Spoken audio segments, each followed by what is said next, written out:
y vamos a dar la más cordial bienvenida al subsecretario López-Gatell. Subsecretario, buenas noches. Muy buenas noches, doctor Curcio. Gracias por abrirme las puertas de su programa. Nos da mucho gusto recibirlo. A ver, le pido que me ayude primero a contextualizar. El tema de los rebrotes. Se ha hablado del caso de Pekín, ahora se habla de un caso en Alemania. ¿Es un tema particularmente inquietante para usted? En todas partes del mundo existe la misma situación. México no tendría por qué ser la excepción.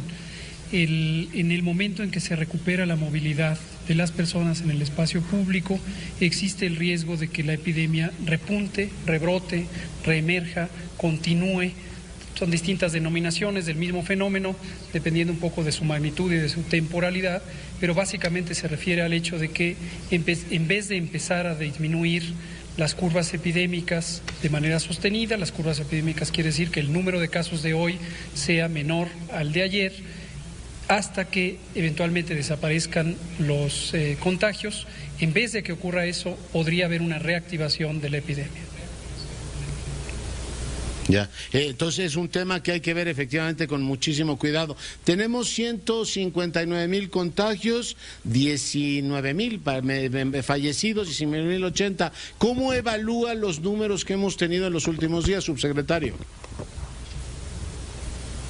Pues siempre, en todo momento, hablar de defunciones es hacer referencia a un fenómeno indeseable. Nunca debemos perder de vista que más allá de las estadísticas, de la cuenta de casos, de eventos, de defunciones, detrás de ello hay vidas humanas, hay personas que sufren, hay familias que pierden a seres queridos. Entonces, eso es lo primero que siempre me gusta contextualizar cuando hablamos de esta situación tan desafortunada. Ahora, el número de casos y el número de defunciones que ocurren, pues son propios de un fenómeno como este, en donde tenemos una enfermedad que, aunque en su enorme mayoría, cerca del 78 al 80%, se presenta como una enfermedad leve, que se desaparece de manera aparentemente espontánea, producto de la respuesta inmune de los seres humanos. En un porcentaje que es del 15 al 18%, las personas pueden tener una forma grave, suficientemente grave para requerir hospitalización, y cerca del 5 al 7% pueden requerir terapia intensiva, intubación mecánica. Esto lo destaco porque hay personas aún que se resisten a creer que esta epidemia pueda ser relevante, o incluso, en casos extremos, dudan de la existencia del virus o la existencia de la pandemia. Y esto ha sido un elemento que obstaculiza la oportunidad de que las personas acudan oportunamente a las unidades de salud en un momento en donde la enfermedad todavía no está tan complicada y se pueden hacer cosas para lograr una recuperación más pronta. Ya. O sea, los datos están dentro de lo que ustedes esperaban, no hay, digamos, alguna métrica que le resulte particularmente inquietante. Había usted hablado de la posibilidad de que llegamos hasta 35,000 fallecidos, más o menos el nivel que ha registrado Italia, subsecretario. Las comparaciones entre países son generalmente no útiles, porque si hablamos solamente de los números absolutos, hay que considerar, por un lado, el tamaño poblacional. Es obvio que en países más poblados, aun cuando tuviéramos comportamientos semejantes de epidemia, los países más poblados tendremos mayor número de eventos, tanto de los casos como de las hospitalizaciones, como eventualmente de las defunciones. Existen otras medidas relativas, como la incidencia, como la mortalidad, que pueden ayudar a tener una comparación más apropiada entre países con distintas características o distintos tamaños poblacionales. Ahora hay que tomar en cuenta también las características poblacionales. Por ejemplo, en México, una de las contribuciones más importantes a la mortalidad y a los casos graves ha sido las muy desastrosas y grandes epidemias de enfermedades crónicas. Obesidad, 75% de la población, diabetes, hasta 14% de las poblaciones mayores de 20 años, hipertensión, 35% de las personas mayores de 20 años. Esto es producto de un modelo de alimentación que a lo largo de más de 40 años ha predominado en el mundo, pero claramente en México y en varios países de América Latina, como un modelo caracterizado por el consumo de productos industrializados que tienen muy bajo o nulo valor nutricional y en cambio un altísimo poder calórico, tienen exceso de distintos azúcares, particularmente la fructosa, que resultan muy adversos a la salud humana. Ya. Resulta difícil para quien no está familiarizado con estos temas seguir. Decía usted que, por supuesto, si uno considera la población de un país y compara, por ejemplo, México con Italia, pues ciertamente no es lo más apropiado. Pero de pronto uno se pregunta por qué Indonesia tiene tan pocos muertos y en cambio Italia o Reino Unido tiene tantos, ¿no? Proporcionalmente, o por qué un país como Estados Unidos ha tenido tantos y países pues igualmente poblados, bueno, pienso en China, por ejemplo, han tenido menos casos. Algunos de ellos no tenían gravísimos problemas de obesidad como los mediterráneos, decían que la dieta mediterránea era la más apropiada. Los españoles y los italianos no solo no beben refresco, sino que hacen escarnio del refresco. O sea, resulta difícil orientarse en esto, subsecretario. Así es un fenómeno muy complejo y donde cada uno de los elementos, la edad, por ejemplo, la accesibilidad a los sistemas de salud, la oportunidad con la que las personas concurren, son, entre otros muchos, son elementos que determinan cómo se comporta la epidemia en cada país. Por cierto que en China, sí, no hay que perder de vista que cuando tenemos la experiencia china, por lo menos en esta primera ola epidémica, no es la de toda China, un país con 1.300 millones de habitantes, es de la región de Hubei, que tiene gruesamente 60 millones de habitantes. China tuvo un modelo de contención muy particular en donde literalmente cercó la provincia de Hubei y se comportó como si hubiera sido una epidemia en un país de 60 millones de habitantes. Es muy interesante porque al principio nos dijeron aquellos países que tienen altas cargas seniles o de personas mayores, España, Italia, explicaban la mortandad, pero de pronto cuando Japón o Rusia tienen bastantes menos, que también tienen tantas cargas seniles, como que se nos sale el modelo. Pero a ver, ayúdeme a entender lo que está ocurriendo en México. La mayor parte de la mortandad la tenemos en varones, o sea, ya sabemos por qué le pega más a los varones, sí, que a las mujeres, y va desde los 45 hasta los, ¿qué?, 70 años, subsecretario.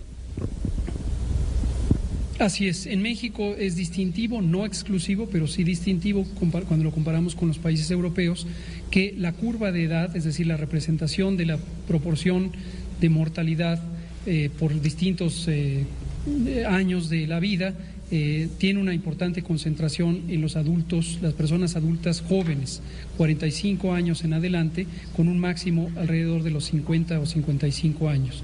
Y aquí claramente está asociado con estas enfermedades crónicas, las más importantes: diabetes, obesidad, hipertensión, tabaquismo, que en sí mismo es una enfermedad, pero además es causa de innumerables otras alteraciones de salud. Exactamente. En este caso los hombres estamos más gordos y más hipertensos que las mujeres, de una manera, digamos, estadísticamente tan importante, subsecretario. En México, en realidad, la obesidad se distribuye prácticamente igual entre hombres y mujeres. Hay un poco más en mujeres, de hecho, pero es prácticamente igual. La hipertensión, en cambio, sí hay un claro predominio de los hombres, más o menos 2/3, 1/3 es la razón entre hombres y mujeres en la prevalencia de hipertensión. Este puede ser un factor. ¿Y eso por qué? Pues estamos más... Hay muchas razones, puede tener que ver con estilos de vida, puede tener que ver con consumo de sal, por ejemplo, y algunas características fisiológicas que hacen al hombre más propenso a tener hipertensión. Ya. El tema de la contaminación ambiental es un tema que incide de manera relevante en la expansión de la pandemia o digamos, de los contagiados, subsecretario.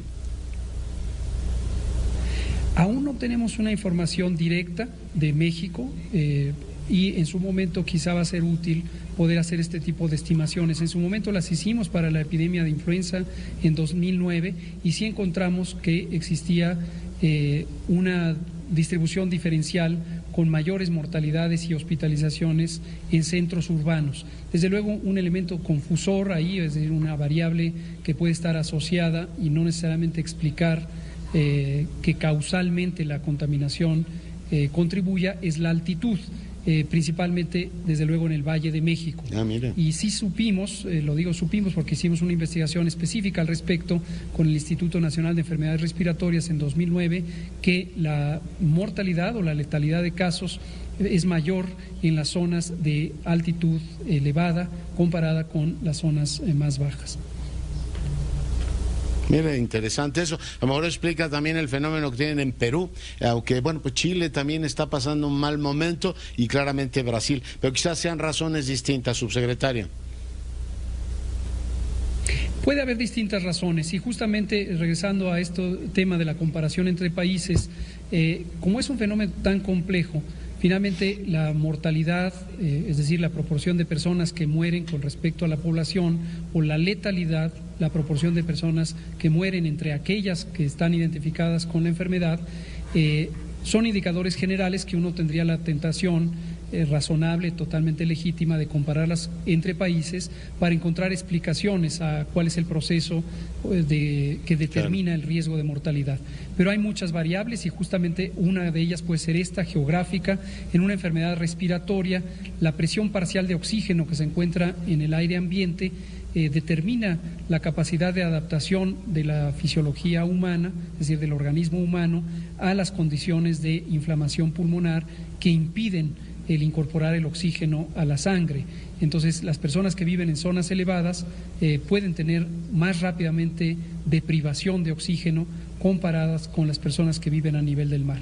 Y la distribución de las poblaciones al interior de los países, pues es desde luego muy variante, pero en su momento espero que irá creciendo el armamentario de evidencia científica que nos permita entender con mayor detalle todos estos elementos.